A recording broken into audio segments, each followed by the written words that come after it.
I was invited to New York with Clinical Mastery Series to help transform somebody's smile and give them a smile makeover. And the person I chose was Carly. She actually came in to see me with muscle aches and had headaches, frequent headaches. I looked at her bite and realized that her bite wasn't in the proper position. I see a lot of patients who have a bite that's impacting them negatively. Their jaw joint, muscles, all of those things, they're all connected. In my practice, the bite is the most important thing. You gotta have a good bite before you start any kind of restorations. She originally wanted to come to see me because she didn't like her smile. I was able to knock two birds with one stone by correcting her bite and also giving her a beautiful smile. We did this all in a series of 2 weekends. In my practice, we take a lot of pictures. Pictures are super important so we have better communication with the lab. The lab and I sit down and we discuss the case together, and that allows us to come up with a great plan for the overall aesthetic result. Here we are putting the mock-up smile in the patient's mouth. The lab creates a mock-up smile. This allows us to see the aesthetics and the bite and how everything looks before we actually prepare the teeth. It's something you can go home with and show your friends and family and see if you like it even before we get started. One of the great things about having a mock-up in the mouth is so that I can actually accurately reduce the perfect amount of tooth structure. I personally want to be as minimal as possible. I want to keep as much enamel as I can on the tooth. This allows for better bonding. We don't want them popping off or having any issues. Nobody wants to have to replace these every 10, 15 years. So when you take an impression of the bite after I adjust the bite, this allows us to send it to the lab so that the lab can create the beautiful smile that we designed originally. If the bite is good and the smile looks great, then I'm ready to rock.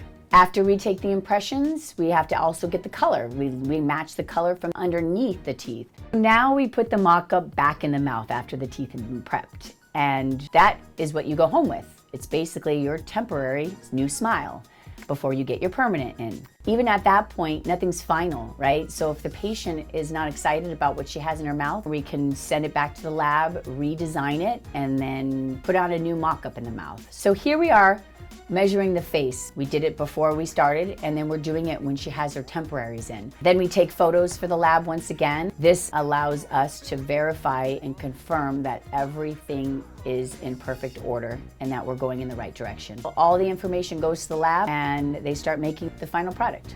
Typically there's a few appointments before we actually get started, but once we get started, it's 2 times that you have to come in. And the first time you come in is when we prepare the teeth. The second time you come in is when we actually put them in your mouth. When the lab has done their work and I've checked it, usually it comes in, I make sure it looks good. If it isn't, then I send it back to the lab.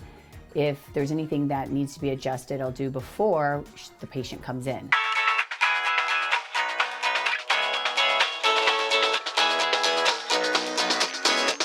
When she came in, everything looked beautiful. I was very excited. What we do is we take off the temporaries, and then once we clean everything up, I place all the veneers on to make sure they fit properly. So here she is looking at them, verifying that she likes what she sees. We also have multiple lights that show the different reflections of the teeth. You're gonna look one way outside and another way in a bathroom or in a different mirror. You wanna make sure that every lighting makes your teeth look perfect and natural. She gives me a big check off mark, and then we get started with cementing them. There's a lot of things that go into cementing the teeth. If they're not cemented properly, a lot of things can happen. It's very, very important that you keep it clean, and so nothing like blood or any kind of material gets underneath it because it can stain the veneer after they've already been cemented. So here you see we're using a rubber dam. Now this allows for no moisture to get in the way. Moisture is important to keep out of the way because it affects the bonding, and you want it to bond really strongly. Now that she has her beautiful smile and everything is cemented, the last thing we do again is check the bite. If your bite is correct, then you're gonna have these a lot longer than somebody who doesn't have a good bite. So after everything's cleaned up and everything looks good, we reveal it to the patient. We're hoping she loves it as much as we do, which they usually do. All in all, this was a case study of somebody who needed a new smile and somebody who had issues with her bite. This is the kind of thing that I love being able to do for people. It's what I most love about dentistry. I just want people to be happy and confident. I want them to live their best lives.